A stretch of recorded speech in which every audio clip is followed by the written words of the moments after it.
It was a time when empires stretched from horizon to horizon. Cities gleamed with palaces, temples, and libraries. Trade routes reached across deserts, mountains, and seas. A merchant could sail from Greece to Egypt and find only allies along the way. It was the height of the Bronze Age, the first global age of civilization, and then everything vanished. Great cities burned, trade routes disappeared, even writing itself was forgotten. And at the heart of it all came a force from the sea, unseen, unstoppable, unknown. They struck like a storm and vanished without a trace. This is the story of the Sea Peoples and how they brought the ancient world to its knees.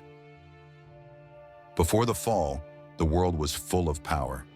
Empires ruled the land, ships ruled the sea, tin from Afghanistan, copper from Cyprus, gold from Nubia, ideas from Babylon.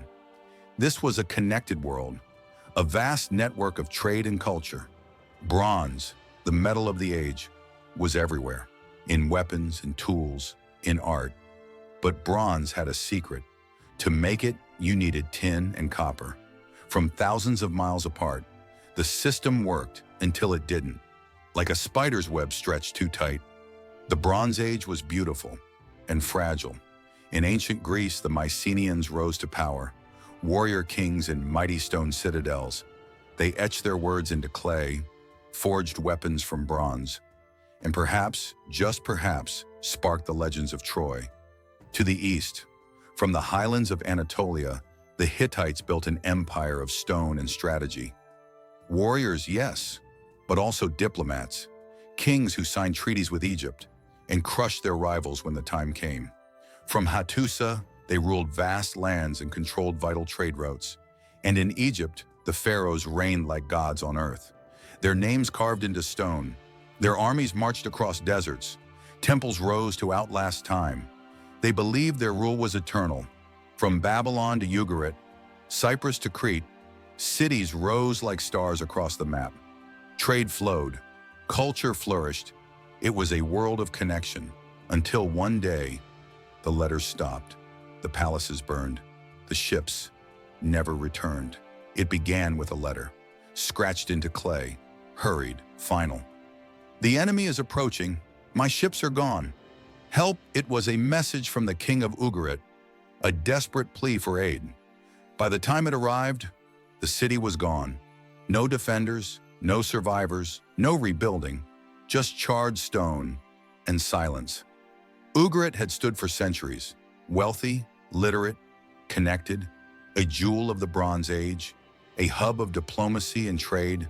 But like many cities of the time, it was utterly dependent on a fragile web of roots, resources, and trust. When that web unraveled, everything else did too. Ugarit fell to a perfect storm, invasion by a mysterious enemy, collapse of trade routes, famine from prolonged drought, perhaps even earthquakes, shaking its very foundations. This was not just the fall of a city, it was the beginning of something bigger. A storm was coming, and Ugarit was only the first to be swallowed. Cyprus, an island carved from copper and ambition. For centuries, it was the beating heart of the Bronze Age economy. Its harbors welcomed traders from Egypt, Canaan, and the scattered islands of the Aegean. Every ship that docked here carried more than goods. It carried civilization itself. Beneath the surface, copper mines fed the furnaces of empire. Bronze, an alloy of copper and tin, was the backbone of the age. It shaped weapons. It forged tools. It armored warriors. Bronze was power in metallic form. But bronze had a weakness. It needed tin. And tin was rare. It came from distant lands, sometimes as far as Britain or Central Asia. The system worked, so long as the trade routes held. Then, the ships stopped coming. Trade collapsed. Tin became scarce, and bronze became brittle and rare. Without tool, farmers couldn't till the land. Without weapons, armies couldn't fight. Without bronze, the age itself began to die. And then, the attacks began. Not pirates, not raiders. Something far more terrifying. The Sea Peoples. They struck hard. They struck fast. Cities reduced to ash. Ports abandoned in fear. No rebuilding ever came. Cyprus, once the proud supplier of the Bronze Age's lifeblood, was left broken. Its mines silenced, its ports shattered. A ghost island, left behind by a world that was vanishing. In the land where mountains meet the sky, an empire once stood like a wall against chaos. The Hittites, masters of stone, chariots, strategy. For centuries they commanded the crossroads of empires, linking Mesopotamia, Egypt, and the Aegean. Their capital, Hattusa, rose from the rock, a fortress of the gods. Grand palaces, monumental temples. Laws carved into stone. They were not merely warriors. They were builders, farmers, diplomats. And on the battlefield they were unmatched. Their chariots thundered across the plains. Their weapons, sharp, heavy, tools of fear and control. And yet, the Hittites understood peace. They forged treaties with Egypt, bargained with Babylon, and controlled the trade arteries of the ancient world. But even the strongest empires are only as stable as the world around them. The signs were subtle at first. Drought, grain shortages, crops that refused to grow. The rain stopped coming. Fields turned to dust. Farmers struggled. Cities felt the pressure. As the climate changed, so did everything else. Trade faltered. Tin grew scarce. Bronze weapons and tools became harder to forge. The economy, built on trade, war, and diplomacy, began to choke. And then came the Sea Peoples. They came like a flood, striking the coastal cities first, ransacking ports, burning towns, disrupting everything in their path. The Hittites fought back, but they were stretched thin. Famine from within, invasion from without, and worse. The vultures began to circle. The Phrygians, the Assyrians. Rival powers smelled blood in the water. The once mighty Hittite empire now faced collapse on every front. In time, even Hattusa, the proud capital, was abandoned. Its palaces shattered, its libraries turned to ash. Not conquered, simply left behind. No single army destroyed the Hittites. The world around them did. Across the Aegean Sea, another world was falling apart.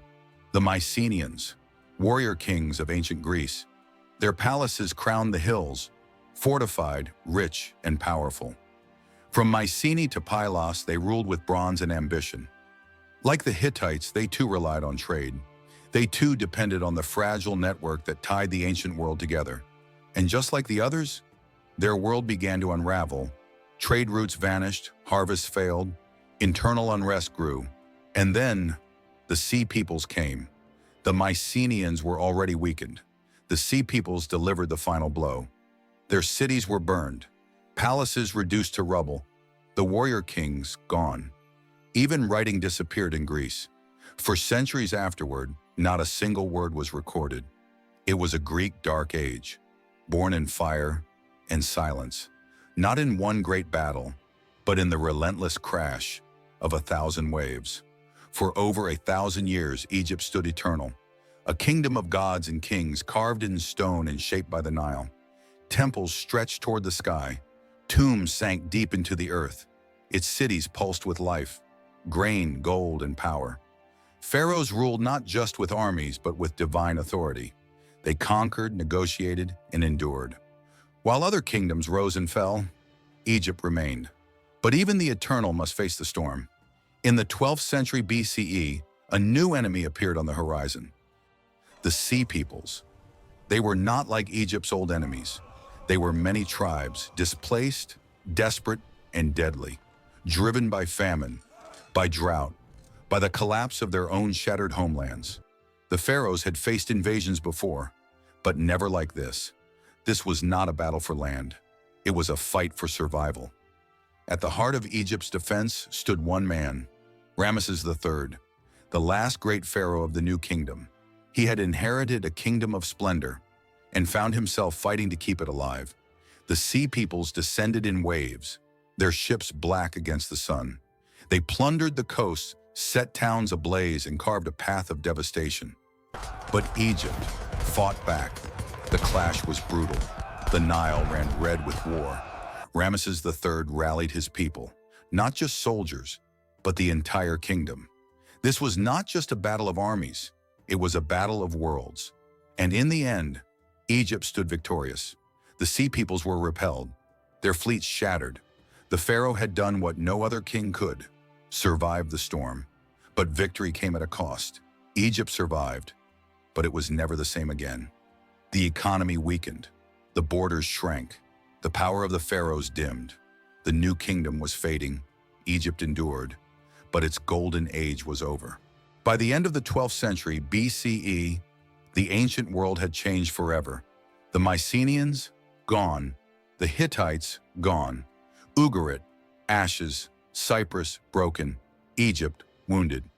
Across 3 continents, civilization itself had collapsed. Writing disappeared. Trade vanished. Cities turned to dust. Population declined. Knowledge was lost. It would take centuries for civilization to recover. From the rubble, a new era would emerge, the Iron Age. New empires would rise, Greece, Rome, Persia. But the memory of the Bronze Age world never fully returned.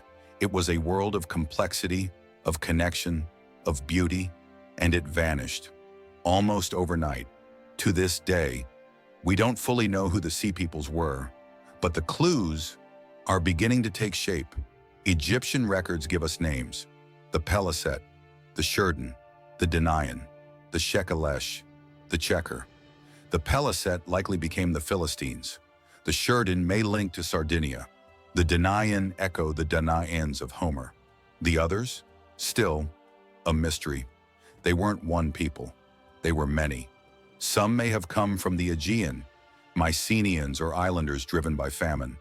Others from Anatolia, refugees of the fallen Hittite Empire. Some perhaps from Sicily or Sardinia. Their names echo across the Mediterranean. And others from the Levant itself. Displaced locals, turned desperate raiders. Together, they formed a tidal wave, a force of nature, born not of conquest, but of collapse. The truth may never be fully known. They left no cities, no monuments, no written legacy, only ruin, only questions. Their origin remains one of the greatest puzzles in human history, a riddle scattered across sunken ships, burned cities, and fading inscriptions. Thanks for watching. If you like cool stories about ancient times and things you've never heard before, subscribe to The Human's Journey.